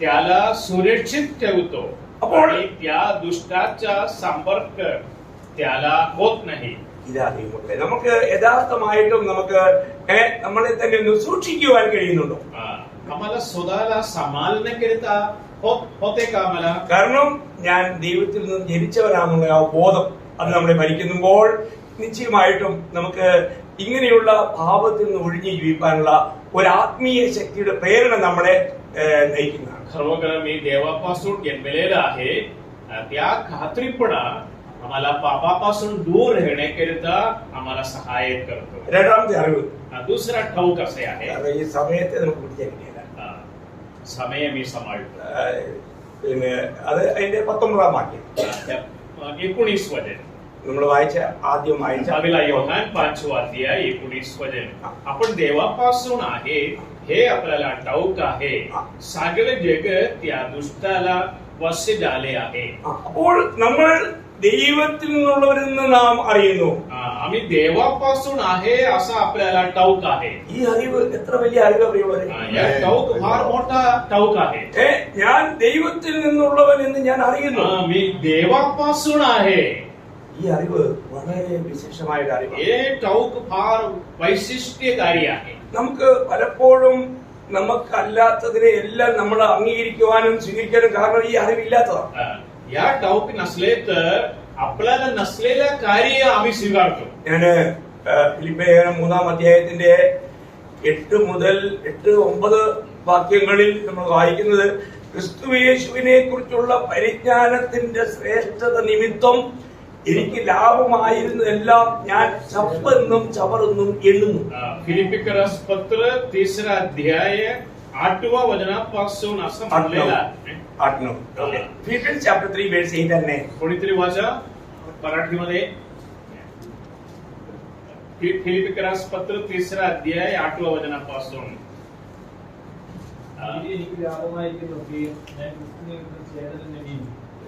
इतकेच नव्हे तर ख्रिस्तेशू माझा प्रभू ह्यांच्याविषयी ज्ञानाच्या श्रेष्ठतामुळे मी सर्व काही हानी असं समजतो. त्यामुळे मी सर्व गोष्टींना मुकलो आणि त्या खेच कचरा असा लेखतो यासाठी की मला ക്രിസ്തു ലാഭ പ്രാപ്തവാ. ഇവിടെ നമ്മള് ദൈവ മകൻ എന്നുള്ള ഒരു അറിവ് നമ്മളെ എത്രമാത്രം നിത്യതയോടുള്ള ബന്ധത്തിൽ കാര്യങ്ങളെ നേടുവാൻ നമ്മളെ ഉത്സുകരാക്കി തീർക്കുന്നു എന്നറിയാം. मी देवाचा दास आहे, देवाचा लेकर आहे. त्या ठाऊक आनंद काळच्या कार्य अनेक आशीर्वाद मिळवण्याकरिता आम्हाला सहाय्य करतो. നമ്മള് ഈ ലോകത്തിലെ കാര്യങ്ങളെല്ലാം നമുക്ക് അതെന്താണ് പറഞ്ഞിരിക്കുന്നത്? വേസ്റ്റ്. या जगाचं सर्व कार्य काय कसे आहे? കച്ചറാസാർക്കാ आहे. പലർക്കും ഇന്നും ഈ ലോകത്തിലെ പല കാര്യങ്ങൾക്കും അവർ കേട്ടുകൊണ്ടിരിക്കാനും അത് നേടുവാനും വേണ്ടിയുള്ള പരിശ്രമങ്ങളില്ല. വിശുദ്ധന്മാർ പറഞ്ഞു अनेक पवित्र लोकांनी या जगाचे अनेक कार्य मिळवण्याकरिता आणि सांभाळून ठेवण्याकरिता प्रयत्न करतो. ഒരിക്കലും ഒരു ന്യൂയോർക്കിൽ നിന്ന് ഒരു പാസ്റ്ററിന്റെ അടുക്കൽ വന്നു. एक न्यूयॉर्क पासून आलेला एक पास्टर माझ्या जवळ आला. അദ്ദേഹത്തിന്റെ കൂടെ എന്നെ അറിയാവുന്ന മറ്റൊരു സ്നേഹിതനും आणि माझा परिचय असलेला दुसरा एक मित्र देखील त्यांच्या बरोबर आला. അദ്ദേഹം വന്നിട്ട് പറഞ്ഞു, എന്റെ പൊന്നു ദേവദാസനെ, നമ്മൾ ഈ ലോകത്തിൽ ജീവിച്ചിരിക്കുമ്പോൾ ന്യൂയോർക്ക് ഒന്ന് കാണുന്നു. देवाचा दास बघा, आम्ही जोपर्यंत जगात आहे आम्ही न्यूयॉर्क पाहायलाच पाहिजे. ലോകത്തിൽ ഇതുപോലെ ഇത്രയും മനോഹരമായ ഒരു നഗരമില്ല. बघा, जगामध्ये न्यूयॉर्क सारखा एक मनोहर शहर दुसरा नाही. അദ്ദേഹം എന്നെ അങ്ങ് കൊണ്ടുപോയി അടങ്ങൂ. त्याने मला न्यूयॉर्क पर्यंत घेऊन जाण्याकरिता ठरवलेलं आहे. ഒന്ന് ഹാ പറഞ്ഞാൽ മതി. हा म्हणला असता मला घेऊन जातात. ബാക്കി എല്ലാം പുള്ളി ചെയ്തോളൂ. बाकी सर्व कार्य त्याने करणार आहे. 1.5 മണിക്കൂർ ന്യൂയോർക്കിന്റെ സൗന്ദര്യമൊക്കെ വർണ്ണിച്ചു. जवळजवळ एक 1.5 तास न्यूयॉर्क शहराच्या सौंदर्याबद्दल मला सविस्तर समजावून गेले. ഞാൻ ശാന്തമായി ഇത് കേട്ട ശേഷം ആ മനുഷ്യനോട് ഒരു കാര്യം ചോദിച്ചു. मी शांत रीतीने ऐकल्यानंतर मी एक प्रश्न त्यांच्याकडे विचारला. ഞാനത് പറഞ്ഞു, എന്റെ പൊന്നു സഹോദര, പുതിയ യെരുശലേം കണ്ടിട്ടുള്ള വ്യക്തികൾക്ക് ഈ ന്യൂയോർക്ക് നഗരം मी त्यांना सांगितलं, नवीन येरुशलेम पाहिलेला व्यक्ती न्यूयॉर्क शहर पाहिला असता कचरासारखं आहे. ഇതൊരു വലിയ അടി കൊണ്ടുപോലെ त्यांना एक मार मिळाल्यासारखं झाला. നോക്കണം, നമ്മള് അങ്ങനെ ചാൻസ് കിട്ടിയാൽ നമ്മുടെ മനസ്സ് ഭരിയുമോ? बघा, तुम्हाला न्यूयॉर्क जाण्याकरिता एक परवानगी आणि मार्ग मिळाला असता तुम्ही जाणार आहे ഓ ना? ദൈവം ഒരിക്കൽ വഴിയാന്ന് പറഞ്ഞു പോകുമോ? Praise the Lord. देवाने माझ्यासाठी योजलेला एक मार्ग आहे म्हणून आम्ही जाणार. നമ്മളൊരു കാര്യം മനസ്സിലാക്കണം, നമ്മൾ ആരാണെന്ന് മനസ്സിലാക്കണം. मी कोण आहे हे समजवता सदैव आमच्या मध्ये विकून राहिला. നമ്മൾ ദൈവത്തിൽ നിന്ന് ജനിച്ചവരാ. आम्ही देवापासून जन्मलेले लोक आहोत. നമ്മൾ സ്വർഗീയ പൗരന്മാരാ. आम्ही स्वर्गाचं नागरिकत्व मिळालेले लोक ഈ आहोत. ലോകത്തിൽ എന്തിലേക്കെങ്കിലും നമ്മളെ മോഹിപ്പിച്ച് അതിൽ വശംവദരാക്കുവാനായിട്ട് ശത്രു ശ്രമിക്കും. या जगाच्या कुठलाही कार्यामध्ये मोह दाखवून त्या पापामध्ये पडण्याकरिता सैतान प्रयत्न करणार. ഇത് എന്തെങ്കിലും നമ്മുടെ ഉള്ളിൽ വന്നാൽ काही कार्य आमच्या आत आला असता നമുക്കൊരു സത്യ ആരാധനയായി ജീവിക്കാൻ കഴിയും. आम्हाला खरा उपासक म्हणून राहायला येत नाही. കർത്താവിനെ യഥാർത്ഥത്തിൽ നമുക്ക് സേവിക്കാൻ കഴിയും. खरपणाने प्रभूची सेवा करायला येत नाही. നമ്മള് കഴിഞ്ഞ ദിവസങ്ങൾ ചിന്തിച്ചപ്പോൾ പല വാക്യങ്ങൾ വന്നതിൽ ഒരു വാക്യം ഇങ്ങനെയാണ്, മത്തായി 6:24, മാത്യു 6:24. मत्तई सुवर्तमान 6 अध्याय 24 वचन आम्ही पूर्वी देखील आठवण केलेलं आहे. രണ്ട് യജമാനന്മാരെ സേവിക്കാൻ ആർക്കും കഴിയില്ല. 2 मालकांची सेवा करायला आम्हाला येत नाही. അപ്പോൾ ഇന്ന് ഞാൻ ആരെയാണ് സേവിക്കുന്നത് എന്നുള്ള ഉറപ്പ് നമുക്കുണ്ടായി. खरोखर आज मी कुठल्या मालकांची सेवा करतो असं एक खात्रीपणा आम्हामध्ये असावी. ഞാൻ ആരാണെന്നുള്ള ബോധം നമ്മളെ ഭരിക്കണം. मी कोण आहे असं एक जाणीव आम्हामध्ये असावी. അല്ലെ, ഞാനൊരു ദൈവത്തിന്റെ പൈതലാണെന്നുള്ള ആ ബോധം. ഞാൻ പലപ്പോഴും കാൺമീൻ, നാം ദൈവമക്കളെന്ന് വിളിക്കപ്പെടുവാൻ പിതാവ് എത്ര വലിയ സ്നേഹം നൽകിയിരിക്കുന്നു, നാം അങ്ങനെ തന്നെ ആകുന്നു എന്ന് വായിച്ചിട്ട് ഞാൻ അനേക സമയങ്ങളിൽ ദൈവത്തിൽ മുഴങ്കാൽ മടക്കി കരയാറുണ്ട്. पहिला योहान 3 अध्याय 1 वचनात पहा, मी देवाचा लेकर आहे असं म्हणण्याकरिता देवाने किती उत्कृष्ट पदवी मला दिलेला आहे. या वचन वाचून मी पुष्कळ वेळा फार आनंद केलेला आहे. കാരണം എന്താ? कारण काय आहे? നമ്മുടെ ജന്മത്തിലെ പിശാചിന്റെ മക്കളായി. ജന്മത്തിലെ പിശാചിന്റെ മക്കളായി. आम्ही आमच्या जन्मापासून आम्ही सैतानाच्या मुले होतो. അല്ലെ, പിശാചിന്റെ മക്കളെന്ന പദവിയിൽ നിന്നും ദൈവമക്കളാകുക എന്നുള്ള പദവിയിലേക്ക് നമ്മുടെ ഒരു പ്രയത്നത്താലും അല്ല, ദൈവത്തിന്റെ വലിയ കൃപയാൽ നമുക്ക് ലഭിച്ചു. सैतानाच्या मुला या पदवीपासून देवाच्या लेकर या पदवीकडे कृपेने देवाने आम्हाला घेऊन आलेला. आम्ही कार्य केलेला कुठलाही चांगला कृत्याने नव्हे. ദൈവത്തിൽ നിന്നും ജനിച്ചു എന്നുള്ള ആ ബോധം എത്ര വലിയ കാര്യമാണല്ലോ. देवापासून जन्मलेला आहे ह्या जाणीव कितीतरी उत्कृष्ट कार्य आहे. ഇവിടെ ആരെങ്കിലും ഇനിയും രക്ഷിക്കപ്പെടാത്തവരുണ്ടെങ്കിൽ ഞാൻ അവരോട് വളരെ താഴ്മ പറയട്ടെ. इथे बसलेला व्यक्तीमध्ये इथे बसलेला व्यक्ती पाहू की कोणीही आतापर्यंत तारणाच्या अनुभवामध्ये आला नसले तर मी त्यांच्याकडे सांगतो की ഇവിടെ ഇരിക്കുന്ന ആരെങ്കിലും ഇന്നത്തെ കർത്തൃമേശയിൽ പങ്കുകാരാതെ മാറി നിൽക്കുന്നുവെങ്കിൽ അവരെ ഓർപ്പിക്കട്ടെ. आज इकडे झालेला प्रभुवचनापासून कोणी बाजूला राहिली असले तरी मी त्यांच्याकडे असं सांगतो की നിങ്ങളോട് ദൈവം സംസാരിച്ചു കഴിഞ്ഞില്ലേ? देवाने आपल्या बरोबर बोलले का? മകളെ, മകനെ, ഞാൻ നിനക്ക് വേണ്ടിയാണ് ക്രൂശിൽ മരിച്ചതെന്ന് നിങ്ങളോട് സംസാരിച്ചു കഴിഞ്ഞില്ലേ? हे मुला, माझ्या मुली, मी तुमच्यासाठी मरण पावला ह्या विषय तुम्हाला ठाऊक आहे का? ഇങ്ങനെ ദൈവം സംസാരിച്ചു കഴിഞ്ഞിട്ടും ഇനിയും ആ കർത്താവിന് വേണ്ടി സമയം കൊടുക്കുവാൻ ഇനിയും നമ്മൾ കാത്തിരിക്കണം.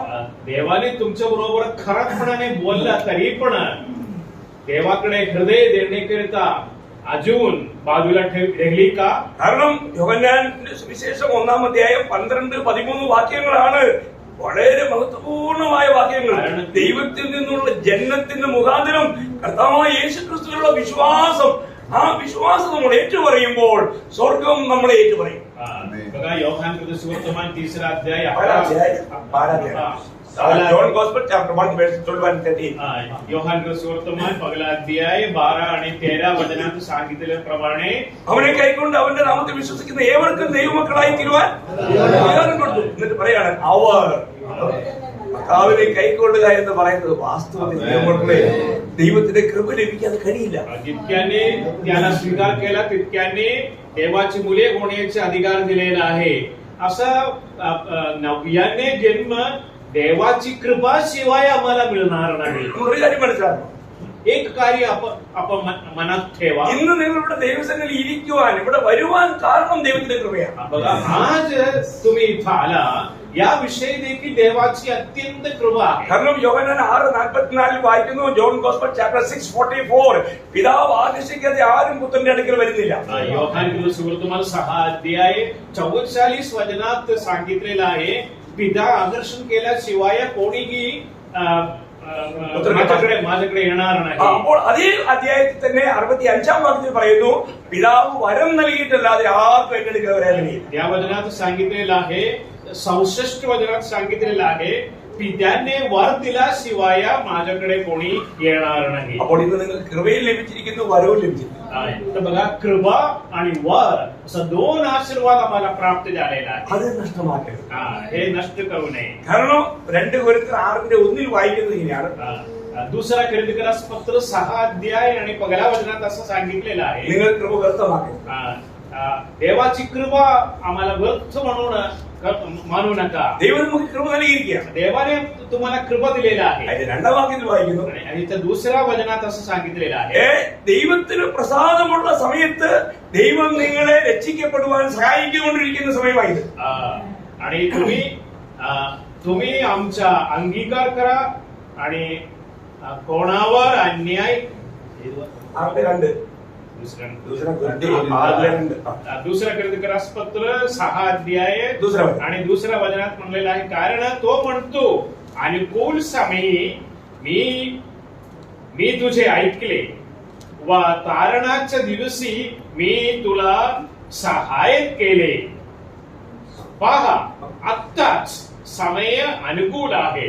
पहा आत्ताच तारणाचा दिवस आहे. ഈ കർത്താവിനെ നമ്മുടെ ഉള്ളിലേക്ക് സ്വീകരിക്കുമ്പോൾ സ്വർഗം നമ്മളെ തന്റെ ഉള്ളിലേക്ക് സ്വീകരിക്കും. बघा, ह्या प्रभूला आम्ही स्वीकार करत असता स्वर्ग आम्हाला स्वर्गाकडे स्वीकार करतो. ചിന്തിക്കണം, ഇതൊക്കെ എത്ര വലിയ കാര്യമാണ്. किती महान कार्य ആ आहे. സമയത്ത് അവർ പിന്നെ ജഡത്തിൽ നിന്നല്ല ശാരീരികമായിരിക്കുന്ന മനുഷ്യനെ ദൈവത്തിൽ നിന്നും ജനിക്കുന്ന ഒരു വലിയ പദവിയിലേക്ക് അവർ മാറി. यावेळेस म्हणजे पुरुषापासून नव्हे, देहापासून नव्हे, देवापासून जन्मलेला उत्कृष्ट पदवीकडे प्रभू त्यांना ठेवणार आहे. ദൈവത്തിന്റെ ആത്മാവ് നിങ്ങളിലേക്ക് വരികയാണ്. देवाची आत्मा आपल्याकडे येणार आहे. നിങ്ങളുടെ പാപങ്ങൾ ക്ഷമിക്കപ്പെടുകയാണ്. सर्व पापाची क्षमा देतो. നിങ്ങളൊരു പുതിയ സൃഷ്ടിയായി മാറി. नवीन सृष्टी म्हणून तुम्हाला स्वीकार. ദൈവത്തിന്റെ ആത്മാവിന്റെ അഭിഷേകം നിങ്ങളിലേക്ക് വരിക. देवाच्या आत्म्याचा अभिषेक तुमच्याकडे येतात. ദൈവത്തിന്റെ പരിശുദ്ധാത്മ സ്നാനം നിങ്ങളിൽ നിറവേറുക. देवाच्या पवित्र आत्म्याचे बाप्तिस्मा आपल्यामध्ये पूर्ण होते. ദൈവത്തിന്റെ പരിശുദ്ധാത്മാവിനാൽ ദൈവം നിങ്ങളെ മുദ്രയിടുക. देवाच्या आत्म्याच्या द्वारे तुम्हाला शिक्का मारतो. ദൈവത്തിന്റെ പരിശുദ്ധാത്മാവെന്ന അച്ചാരം നിങ്ങൾക്ക് സ്വന്തമാകുകയാണ്. आणि देवाच्या आत्म्याच्या बयान तुम्हाला देतो. 2 Corinthians 5:5 അതൊക്കെ നിങ്ങളുടെ വാക്യം വായിപ്പിക്കട്ടെ. दुसरा ग्रंथकारास पत्र 5वा अध्याय 5वा वचनात तसं सांगितलं आहे, ज्याने तुम्हाला ह्याकरिता सिद्ध केले व तोच आहे की त्याने आपला आत्मा तुम्हाला विसारा म्हणून दिला आहे. അപ്പോൾ ഇവിടെ ഈ രക്ഷിക്കപ്പെടുന്ന ഈ സമയത്ത് തന്നെ ഏകദേശം 70 കൂട്ടം കാര്യങ്ങൾ നടക്കുന്നതാണ് വേദപണ്ഡിതന്മാർ പറയുന്നത്. प्रियानो, ज्या वेळा आमचं तारण होतो त्यावेळा आम्हाला 70 आशीर्वाद प्राप्त मिळाला आहे. എന്റെ കണക്കിൽ 100ൽ പരമുണ്ട്. तरी मी सोप केला असता 100च्या वरती आशीर्वाद आहे. Praise the Lord. ഈ വീണ്ടും ജന്മം എന്ന് പറയുന്നത് ചെറിയ കാര്യമല്ലോ. नव्याने जन्म म्हणला काहीतरी लहान कार्य नव्हे. വീണ്ടും ജനിച്ചവർക്കായി കർത്താവിനെ സ്തുതിക്കുന്നു. नव्याने जन्मलेल्या लोकांच्या विषयाबद्दल मी प्रभूची स्तुती करीत आहे. അപ്പോൾ അല്ല, ഇത് നമുക്ക് ദൈവത്തിന്റെ കൃപയാൽ ലഭിച്ചതാണ്. हे देवाची कृपेने आम्हाला प्राप्त झालेला आहे. നാം രക്ഷിക്കപ്പെട്ടിരിക്കുന്നത് കൃപയാലാണ്. कृपेने आमचं तारण झालेलं आहे. അങ്ങനെ നാം ഇന്ന് ദൈവ മക്കളാവുന്നു. प्रियानो, आम्ही देवाचे लेकर आहोत. ഈ അറിവ് നമ്മളെ എപ്പോഴും ഭരിക്കണം. या ठाऊक आम्हामध्ये सदैव आम्हाला नियंत्रण करावे. മൂന്നാമത്തെ അറിവ് വായിച്ചാൽ നിർത്തുക. आणि तिसरा ठाऊक मी वाचून दाखवतो. വായിച്ചാൽ നിർത്തുക. मी वाचतो आणि समाप्त करा. അതിന്റെ 5:20 വാക്യം നമ്മള് 1 ജോൺ ചാപ്റ്റർ 5 വേഴ്സ് 18, 19, 20 വായിച്ചത്. അവ 20 വചനമൊക്കെ വായിച്ചു നിർത്തുക. पहिला योहान 5वा अध्याय आणि 20वा वचन मी वाचून थांबतो. ദൈവപുത്രൻ വന്നുവെന്നും സത്യദൈവത്തെ അറിയാൻ നമുക്ക് വിവേകം തന്നുവെന്ന് നാം അറിയുന്നു. അറിയുന്നുവോ? ഇതല്ലേ എത്ര വലിയ അറിവ് പ്രിയമുള്ളവരെ. आपल्याला ठाऊक आहे की देवाचा पुत्र आला आहे आणि जो सत्य आहे त्याला ओळखांची बुद्धी त्याने आपल्याला दिली आहे. ഈ സത്യദൈവത്തെ അറിയാനായിട്ടുള്ള ബുദ്ധി. അപ്പൊ ഈ സത്യദൈവം ആരാ? प्रियानो, या सत्य देवाची ओळख तुम्हाला मिळाला या कृपा. കാരണം നമുക്കറിയാം യോഹന്നാൻ 17:3 വാക്യം, ഏക സത്യദൈവമായി നിന്നെയും നീ അയച്ചിരിക്കുന്ന യേശുക്രിസ്തുവിനെയും അറിയുന്നത് തന്നെ നിത്യജീവൻ. प्रियानो, तुम्हाला माहिती आहे की योहान सुवर्तमान 17 अध्याय आणि 3ऱ्या वचनात असं सांगितलेलं आहे, म्हणजे सत्य सर्वकालिक जीवन हेच आहे की तू एकच देव, खरा देव, त्या तुला व त्याला तू पाठविले त्या येशू ख्रिस्ताला त्यांनी ओळखावे. അത് തന്നെ നിത്യജീവൻ. हे आहे सर्वकालिक जीवन. അപ്പോൾ നിത്യജീവൻ നമുക്ക് ലഭിച്ചോ? सर्वकालिक जीवन तुम्हाला मिळालं आहे का? ഇത് ലഭിച്ചെന്ന് ഉറപ്പുള്ളവർക്ക് പിന്നെ मरणത്തെ ഭയമില്ല. असं खात्री असलेल्या लोकांना मरणाविषयाबद्दल काही भीती नाही. ഈ നിത്യജീവൻ എവിടെയാ ഉള്ളത്? नित्यजीवन कुठे आहे? നമ്മുടെ പോക്കറ്റിലല്ല. सार्वकालिक जीवन कुठे आपल्या आमच्या पॉकेटमध्ये आहे का? അല്ല. नाही. ഇത് എവിടെയാണ്? कुठे आहे? ക്രിസ്തുവിലാണ്. ख्रिस्तामध्ये आहे. അപ്പൊ നമ്മളിൽ ഈ നിത്യജീവൻ ഉണ്ടെങ്കിൽ എന്തുണ്ട്? आम्हामध्ये सार्वकालिक जीवन असेल तर काय आहे? ക്രിസ്തു ഉണ്ട്. ख्रिस्त आहे. ആ വാക്യമാണ് യോഹന്നാൻ അവിടെ വെളിപ്പെടുത്തുന്നത്. 1 യോഹന്നാൻ 5-ാം അധ്യായം 11 മുതൽ 13 വരെയുള്ള വാക്യങ്ങൾ വേഗം വായിച്ചു. याविषयी पहिला योहान 5वा अध्याय 11 ते 13 पर्यंत दिलेला आहे. पण वाचून बघा. ആ സാക്ഷ്യമോ ദൈവം നമുക്ക് നിത്യജീവൻ തന്നു. കണ്ടോ? ദൈവം നമുക്ക് തന്നു, നിത്യജീവൻ തന്നു. देवाने आम्हाला सार्वकालिक जीवन दिलेलं आहे. എന്നാൽ ആ ജീവൻ എവിടെ ഉണ്ട്? त्या जीवन कुठे आहे? ആ ജീവൻ അവന്റെ പുത്രനിൽ ഉണ്ട് എന്നുള്ളത് തന്നെ. കണ്ടോ?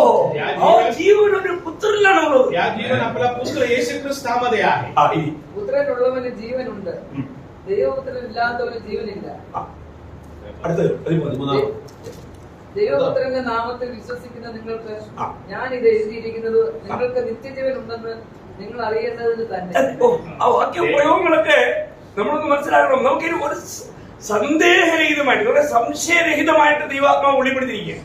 13 वचन देवाच्या पुत्राच्या नावावर विश्वास ठेवणारा तुम्हाला सर्वकालिक जीवन लाभले आहे हे तुम्हाला कळावे म्हणून मी एक तुम्हाला हे तुम्हाला लिहिलेलं आहे. प्रियानो, या विषय खरोखर आम्ही समजून घेतला असता फार आनंदाची कार्य आहे. അപ്പോൾ നമ്മൾ സത്യ ആരാധകർ എന്തായിരിക്കണം? म्हणून खरे उपासक कसे असावे? അവർ ആത്മാവിലും സത്യത്തിലും ആരാധിക്കണം. ആത്മാमध्ये आणि खरेपणाने उपासना करणे. അപ്പോൾ ഈ ആത്മാവ് നമുക്ക് ലഭിക്കുന്നത് എങ്ങനെയാണ്? आत्मा कसा आम्हाला उपलब्ध होईल? വീണ്ടും ജന്മത്തിലൂടെ. വീണ്ടും ജന്മത്തിലൂടെ. नव्याने जन्मणे द्वारे. വീണ്ടും ജനിക്കുന്നത് എങ്ങനെയാണ്? नव्याने जन्म कसा होईल? കർത്താവ് നമ്മുടെ ഉള്ളിൽ വരുമ്പോൾ. प्रभू येशू ख्रिस्त आम्हामध्ये येण्याद्वारे. ആ ജീവിതം ഒരു ആരാധനയുടെ ജീവിതം. आमचे आयुष्क्रम एक उपासनाची आयुष्क्रम आहे. കാരണം ഒരു ക്രിസ്ത്യാനിയുടെ ജീവിതം ക്രിസ്തുവിന്റെ ജീവിതമാണ്. एक ख्रिस्ती माणसाचा आयुष्क्रम म्हणला म्हणजे ക്രിസ്താच्या ജീവിത. ഗലാത്യർ 2:20 പറഞ്ഞ വാക്ക് നിങ്ങൾക്കറിയാം. ഞാൻ ക്രിസ്തുവിനോടുകൂടെ ക്രൂശിക്കപ്പെട്ടിരിക്കുന്നു, ഞാനല്ല ക്രിസ്തു എത്രയും ജീവിക്കുന്നു. ഈ ഒരൊറ്റ അനുഭവം മനസ്സിലാക്കി കഴിഞ്ഞാൽ പിന്നെ അവന്റെ ജീവിതം ആരാധനാ ജീവിതം.